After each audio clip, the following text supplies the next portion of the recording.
গণতন্ত্র বলতে এমন একটি বিষয়, ভোটের অধিকার নিশ্চিত করা। জনগণ এখনো জানে না যে কোন কোন বিষয়ে আমরা গণভোট দেব, কি আছে এই গণভোটের মধ্যে। আমরা আমাদের স্বাধীনতা, আমাদের মতামত কতটুকু স্বাধীনভাবে উপস্থাপন করতে পারি। কণ্ঠরোধের যে এক ধরনের বিষয়, বিভিন্ন ধরনের আইন করে সেই জায়গাগুলো থেকে আমাদেরকে বেরিয়ে আসতে হবে। ভোট দিতে যেয়ে যেন আমাকে এমন কিছু দেখতে না হয় যে আমার ভোটটা অন্য কেউ দিয়ে দিচ্ছে।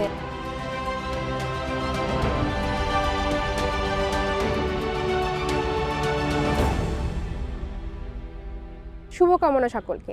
আজ আমরা আমাদের বিশেষ আলোচনা শুরু করছি আমাদের বিশেষ অতিথিদেরকে সঙ্গে নিয়ে। আজ আমরা বেশ কিছু বিষয় নিয়ে আলোচনা করব যা একটি স্বাধীন দেশের স্বাধীন নাগরিক হিসেবে আমাদের জন্য অত্যন্ত গুরুত্বপূর্ণ, যেমন গণতন্ত্র, ভোটাধিকার এবং আমাদের আঞ্চলিক উন্নয়ন। উত্তরবঙ্গের উন্নয়ন এবং তরুণ প্রজন্মের ভাবনা নিয়ে ভাগাভাগি করতে, আমাদের মতামতকে গুরুত্ব দিতে এবং আমাদের বিষয় সম্পর্কে আরও বিস্তারিত জানতে আমরা যুক্ত করেছি আমাদের সঙ্গে বিশিষ্ট তিনজন অতিথিদেরকে। আমি পরিচয় করিয়ে দিচ্ছি। প্রথমে আমাদের সঙ্গে রয়েছেন নাজমুল ইসলাম নিশাদ ভাইয়া, উনি ব্যুরো চিফ সময় টিভি রংপুর রিজিয়ন। আমাদের সঙ্গে আরেকজন রয়েছেন যিনি আশিকুর রহমান তুহিন ভাইয়া, উনি একজন শিল্পপতি, উনি রংপুরে বেশ ভূমিকা রেখে চলেছেন। এবং সর্বশেষ আমাদের সঙ্গে যিনি রয়েছেন আমাদের তরুণ প্রজন্মকে রিপ্রেজেন্ট করতে আমাদের একজন বিশিষ্ট আপু রিফাত জেরিন আলম। প্রথমেই আমি আমাদের অতিথিদের কাছ থেকে জানতে চাচ্ছি, গণতন্ত্র বলতে আপনারা কি বোঝেন? প্রথমে আমি ভাইয়ের কাছে শুরু করছি। গণতন্ত্র বলতে আমার কাছে, আমি যদি সোজা ভাষায় বলি, সেটা হলো যে সবার সমান অধিকার এবং জবাবদিহিতা নিশ্চিত করা। এবং একই সাথে গণতন্ত্র বলতে এমন একটি বিষয় যেটি হলো যে ভোটের অধিকার নিশ্চিত করা, যেখানে একজন ব্যক্তি কিংবা তাদের ভোটের অধিকারের মধ্য দিয়ে জবাবদিহিতা নিশ্চিতকরণের মধ্য দিয়ে সরকার পরিবর্তন করে ফেলতে পারবেন, কিংবা হলো যে সমান অধিকার নিশ্চিত করবার ক্ষেত্রে একটি রাষ্ট্রে সবাই সমান ন্যায্যতা এবং সবাই সমান সুযোগ পাবেন। ভাই, আপনার কি মতামত? আমার কাছে গণতন্ত্রটা আসলে একটা অনেক বড় জিনিস। আমরা ভোটাধিকার প্রয়োগ করব, আমরা অধিকার আদায় করব, এটা গণতন্ত্রের একটা পার্ট। বাট ভোটাধিকার দিয়েই যে গণতন্ত্রের সব কিছু হয়ে যাবে এটা আমি মনে করি না। আমরা ভোটাধিকার দিলাম, আমাদের অধিকার পেলাম না, আমরা আবার 5 বছর পরে ভোট দিলাম, এটা গণতন্ত্র হতে পারে না। গণতন্ত্র মানে হচ্ছে সুষম বন্টন হতে পারবে, আমাদের জনগণের অধিকার ঠিক মতো থাকবে এবং আমাদের ভোটাধিকার আমরা প্রয়োগ করব। সঙ্গে সঙ্গে আমরা যেন গভর্নমেন্টটাকে যাচাই বাছাই করতে পারি যে কোন গভর্নমেন্টটা আমাদের জন্য, এই জনগণের জন্য অনেক ভালো কাজ করবে।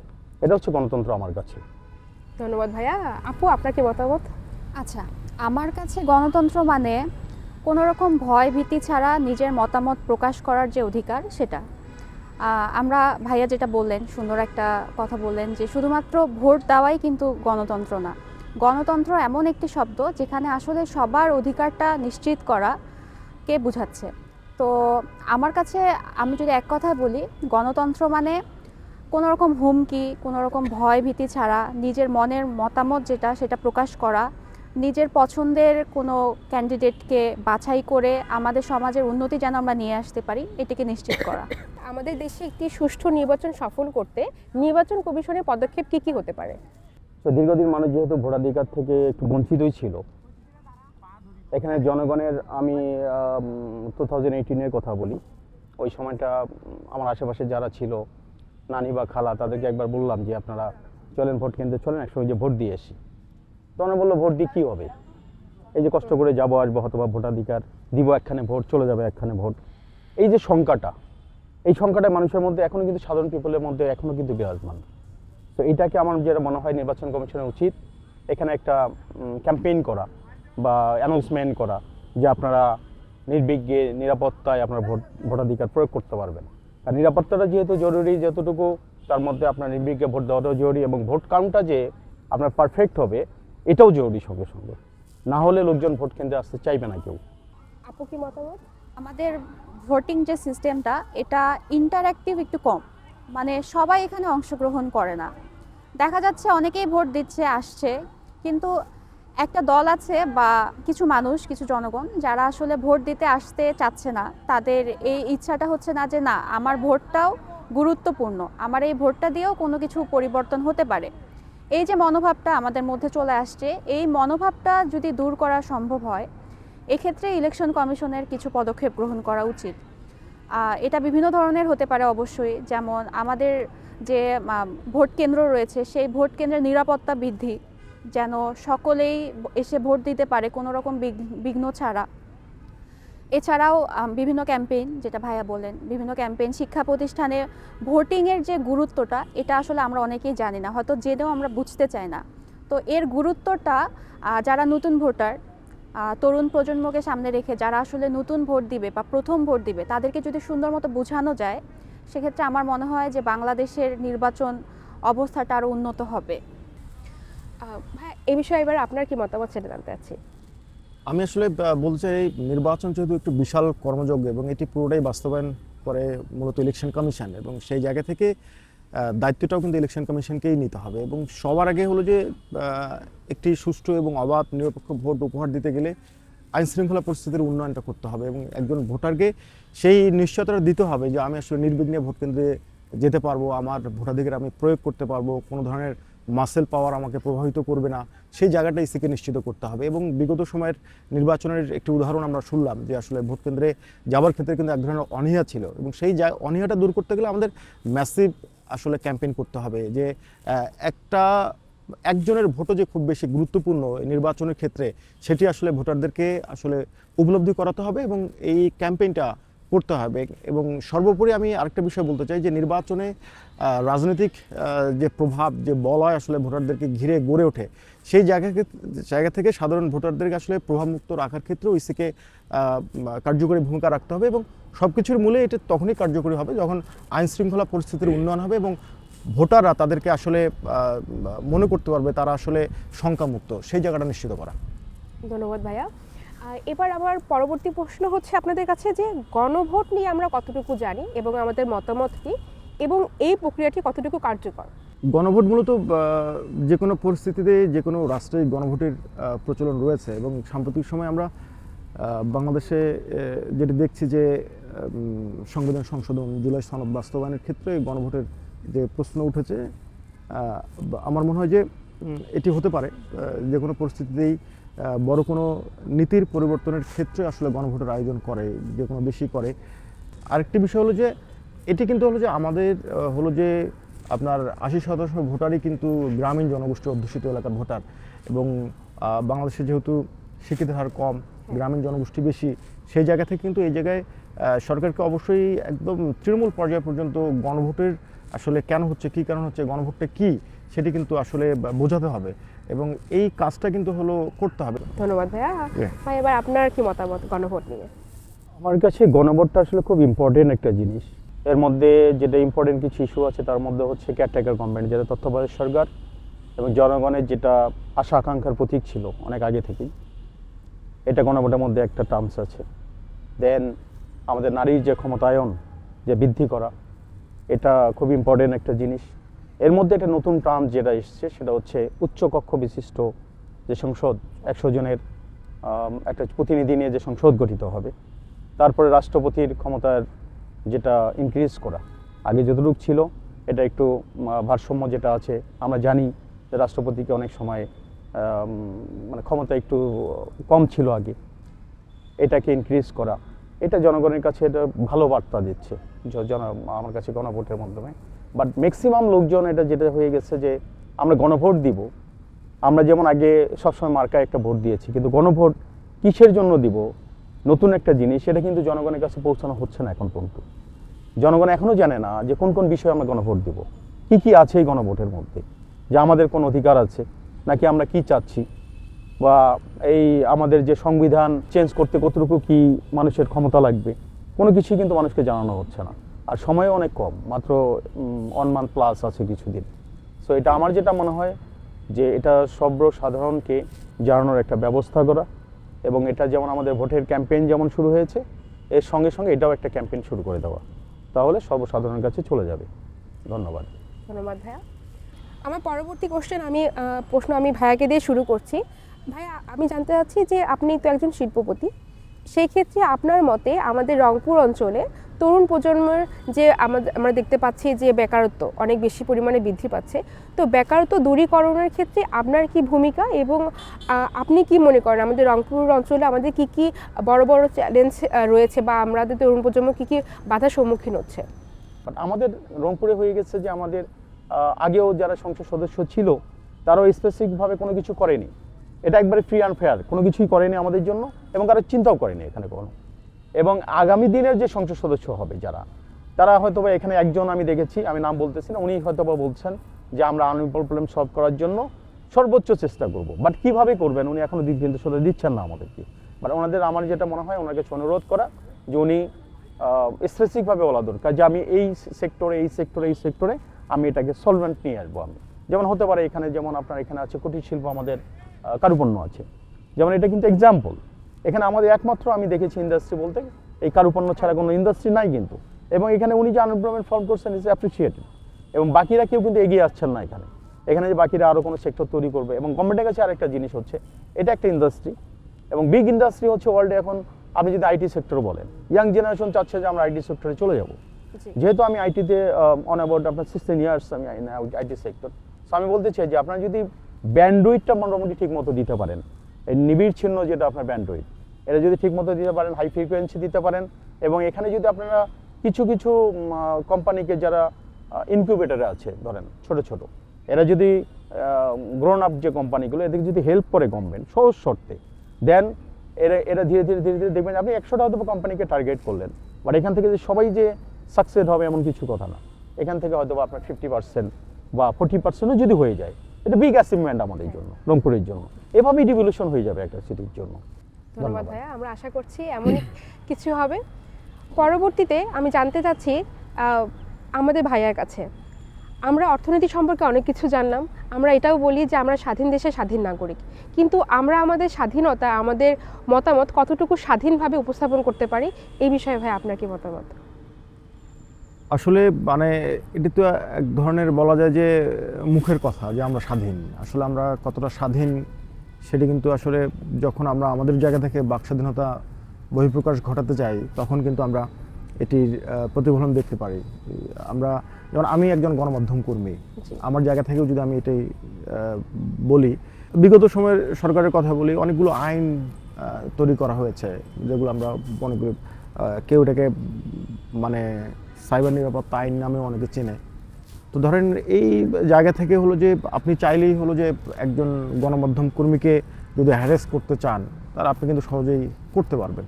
তাই একজন গণমাধ্যম কর্মীর কাজ কি হলো যে সমাজের অসঙ্গতি, সমাজের বিভিন্ন অনিয়ম কিংবা সেটা হতে পারে প্রাতিষ্ঠানিক কিংবা সরকারি কিংবা ব্যক্তিগত যে কোনো ধরনের অনিয়ম আপনি তুলে ধরতে পারেন যদি আপনার কাছে প্রয়োজনীয় ডকুমেন্টস থাকে। কিন্তু এই যে কণ্ঠরোধের যে এক ধরনের বিষয়, বিভিন্ন ধরনের আইন করে সেই জায়গাগুলো থেকে আমাদেরকে বেরিয়ে আসতে হবে। আমরা যখন সমতার কথা বলছি, আমরা যখন ন্যায্যতার কথা বলছি, আমরা যখন সবার সমান অধিকারের কথা বলছি, সেই জায়গায় আসলে আইন করে কণ্ঠরোধ করা, আইন করে কাউকে হলো দাবিয়ে রাখা, আইন করে হলো যে সত্য উন্মোচনে বাধা দেয়া, সেই জায়গাগুলো যদি আমরা মানে সবার জন্য উন্মুক্ত করে দিতে না পারি, এই আমাদের জন্য যে আইনগুলো বাধা হয়ে দাঁড়িয়েছে সেই জায়গাগুলোকে আমরা সংস্কার করতে না পারি, তাহলে কিন্তু আসলে খুব একটা লাভ হবে না।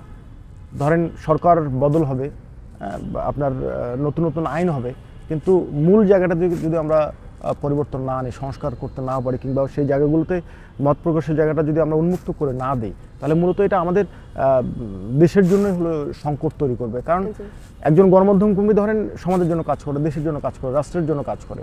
আমি সবথেকে বড় কথা হলো যে যারা সরকারের নীতি নির্ধারণ লেভেলে থাকেন তাদের হলো সমালোচনার জায়গাটা তাদেরকে গ্রহণ করতে হবে।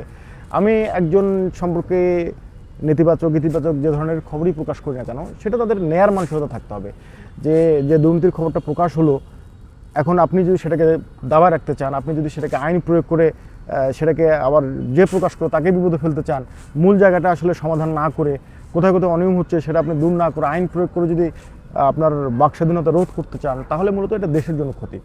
আমার জায়গা থেকে আমি মনে করব যে এই যে মত প্রকাশের যে স্বাধীনতা, এবং মূলত আপনি যেটা বললেন যে বাক স্বাধীনতা শুরু করে যে কোনো স্বাধীনতার যে বহিঃপ্রকাশ, সেটি আসলে উন্মুক্ত করতে হবে, অবশ্যই একটা কাঠামোর মধ্য দিয়ে।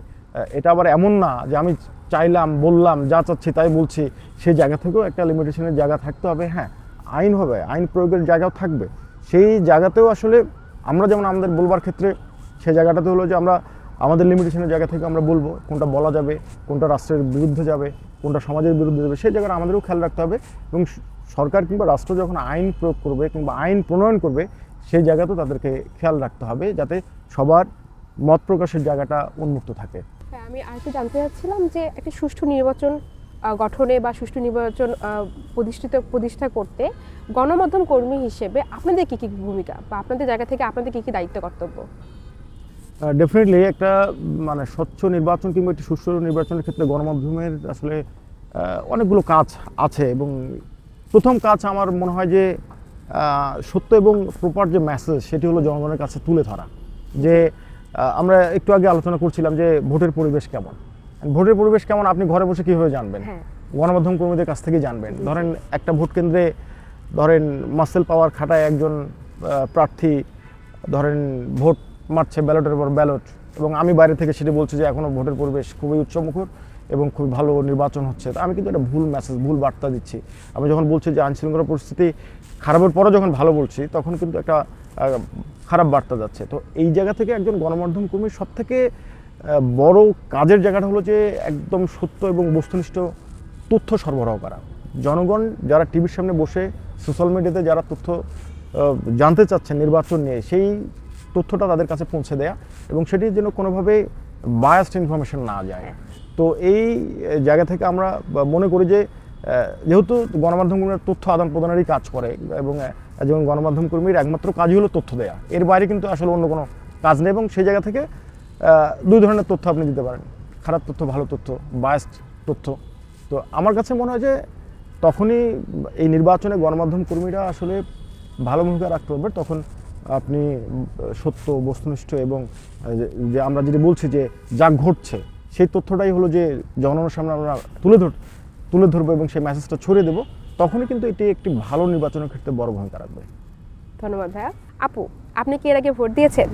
না, এবার আমি ইনশাল্লাহ ভোট দিব, জাতীয় নির্বাচনে অংশগ্রহণ করব। ওকে আপু, প্রথম ভোটার হিসেবে আপনার এক্সপেকটেশনের জায়গাটা কি কি আমাদের আসন্ন সরকারের কাছে থেকে? আচ্ছা, সর্বপ্রথম প্রত্যেকের মতোই আমারও এক্সপেকটেশনস এতটুকুই থাকবে যেন কোনো রকম ভয় ভীতি ছাড়া আমরা ভোট দিতে যেতে পারি বা নিজের মতামতটা প্রকাশ করে আসতে পারি। আর হচ্ছে ইন্টারাকশন যেন থাকে, অংশগ্রহণমূলক একটি ভোট যেন থাকে।